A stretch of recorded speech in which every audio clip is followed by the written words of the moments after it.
dajme tomu, untreated because čo we didn't have sufficient wastewater táto treatment. čo tieto Until you splášky, get the ktoré basics right, that nie sú innovation will be prečerpané. quite Čiže difficult, which is v tomto a prípade vicious inovácia cycle, of course, je because ťažká, it's lebo je to innovative taký solutions zažerovaný that are kruh, lebo needed, stále hľadáme riešenia to address some of those problems na that you have, the vyriešenie, basic teda problems. riešenia na Veronica, any problémy, ktorým examples from čelíme. your side that you can come Možno up nejaké with príklady z vašej investing into strany, čo sa non-regulated, týka investovania by-regulated? do neregulovaných odvetví regulovanými aktérmi.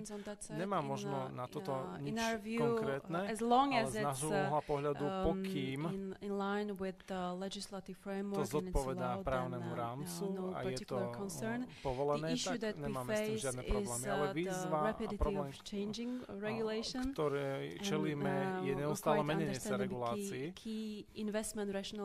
A pre nás kľúčové chápanie investícií je to, že projekt má dobre nastavený zdroj príjmov, čiže keď je cash flow ovplyvnený rýchlymi a častými zmenami zákonov, to už je problém.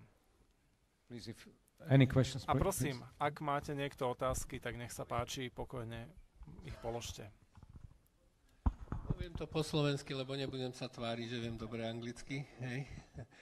Hej, moje meno je Jozef Legen, ja som bol riaditeľom kohezného fondu, keď sme vstupovali do Európskej únie. Chcel by som položiť otázku túto kolegom, asi nasledovnú. My sme sa v projektoch eurofondov zaväzovali k zvyšovaniu poplatkov za vodné a stočné, tak, aby v priebehu zhruba 20 až 30 rokov sa dosiahla taká cena, že vlastne tie spoločnosti by už mali byť financované zo svojich tržieb ako celá ich činnosť. Čiže malo by to byť udržateľné. Toto nebolo dodržané, samozrejme, z politického hľadiska. Dneska sme v situácii, keď napríklad by regulátor povedal, že zisk je oprávnený iba vtedy, keď hospodárenie spoločnosti je udržateľné z tej tržieb, tak 40 rokov by nemohli mať žiaden zisk. Takže ako by ste reagovali ako finančné inštitúcie vlastne akože s investíciami alebo s pôžičkami do takýchto spoločností? Čo by ste teda navrhovali ako riešenie? Not sure if I should continue in Neviem, či mám pokračovať po anglicky alebo po slovensky. I think when I was invited into this platform, keď som bola pozvaná na túto platformu a rozprávali sme sa o možných riešeniach, ktoré môžeme navrhnúť pre situáciu, v ktorej máme veľký investičný dlh a dostupnosť cien vody je samozrejme kľúčovou otázkou. Tak v tomto prípade jednoduchou odpoveďou by bolo urobiť PPP, tak ako máme s Pribinou, lebo v tom prípade vlastníctvo stále zostáva v štátnom sektore. Netýka sa len infraštruktúry, ale sme zodpovední za konštrukciu, za stavanie, za financovanie, za údržbu aktív a na konci nášho kontraktu máme povinnosť presunúť aktíva ministerstvu dopravy pod podmienkou, ktorá je relatívne v takých podmienkách, že vláda nebude 10 rokov musieť s tým nič robiť. To znamená, že v dobrom stave to je riešenie. Ak sa pozrieme na investíciu, počas ktorej čelíme nízkej návratnosti, bez akýchkoľvek garantovaných alebo doplnkových platieb z strany vlády alebo samospráv, the economic model would not work there, then probably this would not be an investment where any sensible investor would be willing to go into. I think that's quite an honest answer. We are private sector and we are not a non-profit organization. Čiže samozrejme nie sme nezisková organizácia. To organize a PPP model for water sector, I think that's a sensible solution. However, as I mentioned earlier, strict performance standards treba veľmi striktné štandardné výkonnosti a taktiež aj ukazovatele kvality. To je povinnosť. but also a very robust contractual framework to make sure that the risks are tailor-made for the situation, and that there is a sensible division of responsibilities between the public side and the private side.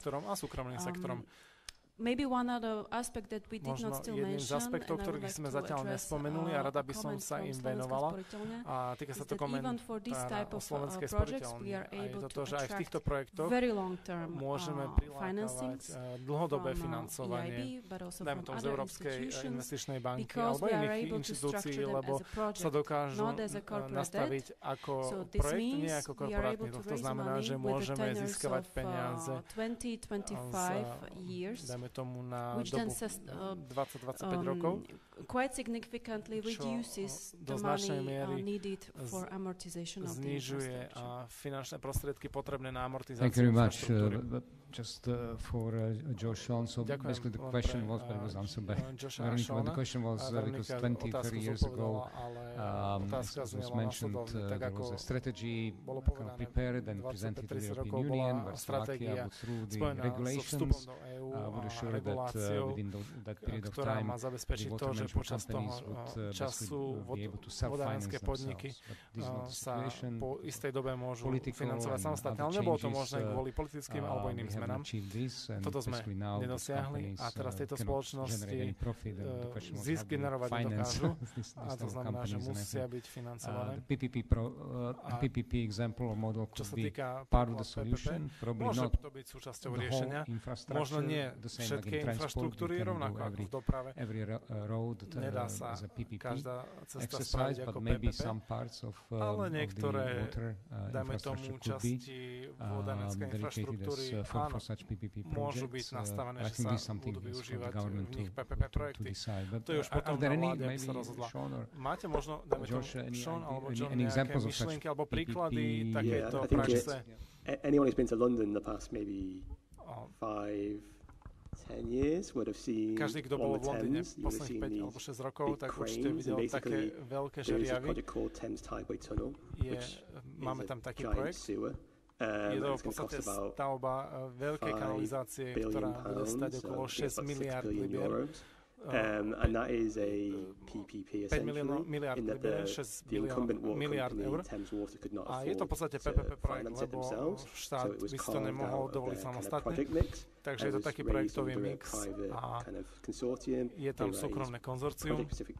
And they have a stable regulatory regime of about 100 years. They raise very long-term debt, režim, ktorý má veľmi dlhý dlhotrvajúci dlh 50 rokov. A toto sa preukázalo ako veľký úspech v Spojenom kráľovstve počas stavby.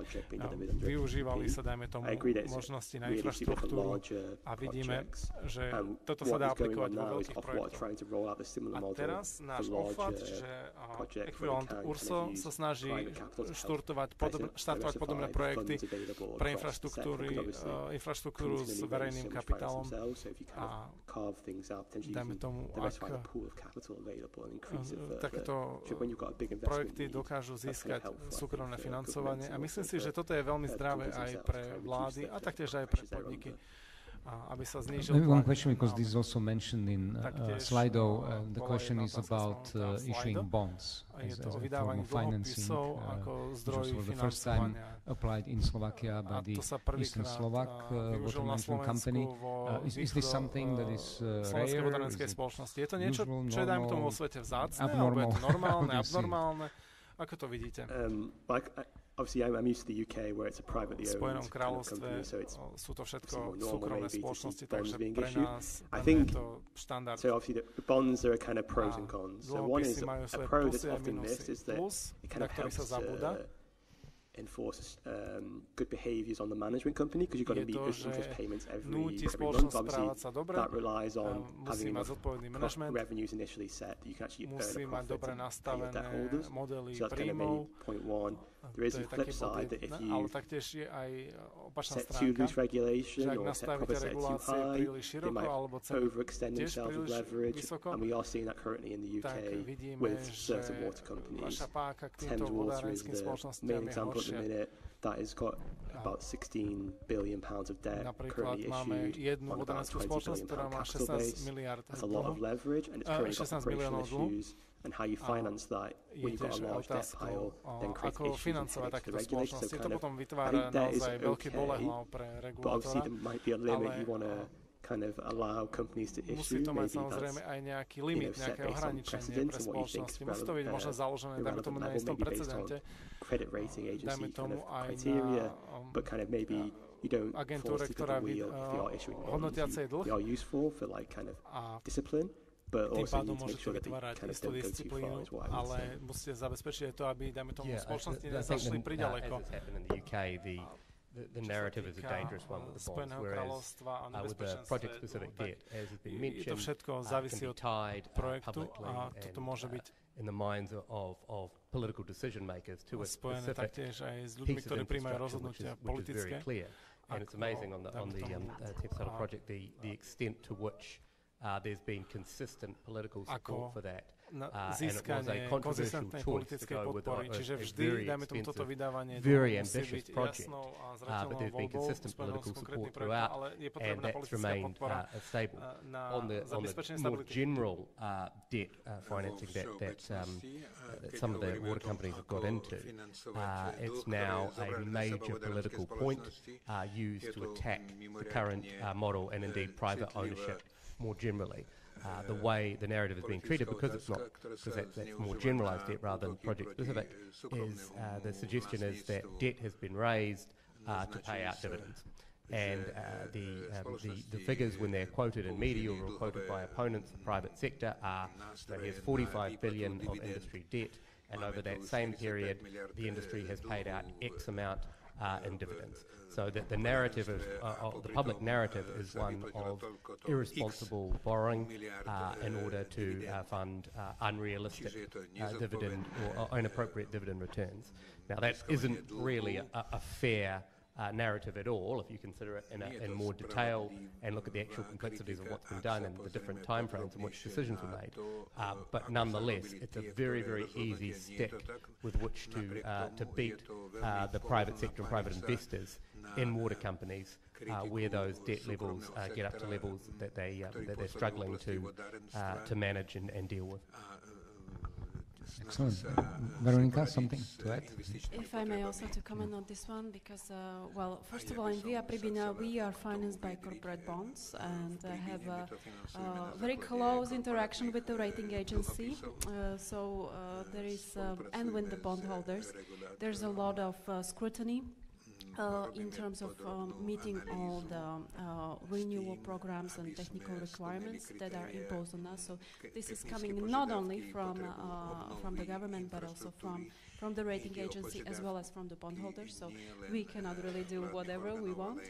And then on the other hand, within Meridian, we have quite a large experience with raising so-called green bonds, which are associated with financings that meet specific sustainable development goals and environmental requirements, usually also supported by EIB.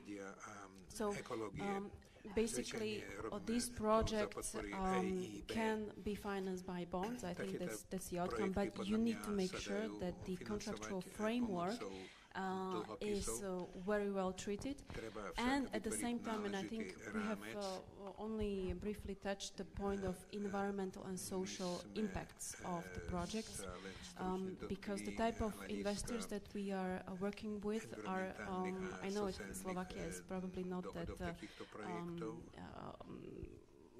it's not yet normal to look into environmental social impacts, but globally in all the projects these aspects are looked very, very strictly, and you need to put these considerations in the project management very early on. You need to consider them, and then you are able to raise sufficient amount of debt abroad.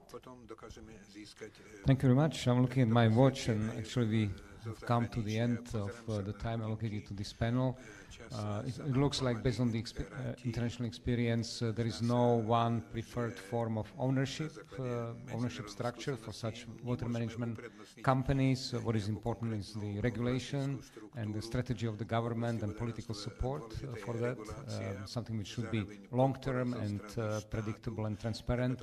And it's also important that these companies can bring innovation into their management and work in the way which would be basically at the same level as private for-profit companies. So I think that's let's say is the conclusion. Thank you so much for joining us, Veronica, Josh, Sean, and thank you, and I think big thank you to you. Now I guess my time is over, takže ja tým pádom končím moju úlohu a predávam slovo naozaj profesionálnej moderátorke. Nech sa páči, ďakujem veľmi pekne. Ja to len ukončím, teda ďakujeme veľmi pekne aj za tento panel a teda spolu moderátorstvo Vazilovi Hudakovi, bývalému ministrovi hospodárstva a viceprezidentovi Európskej investičnej banky. Ďakujem veľmi pekne, že ste sa zhostili tejto úlohy a samozrejme aj našim speakerom v poslednom paneli. Za mňa teda ďakujem veľmi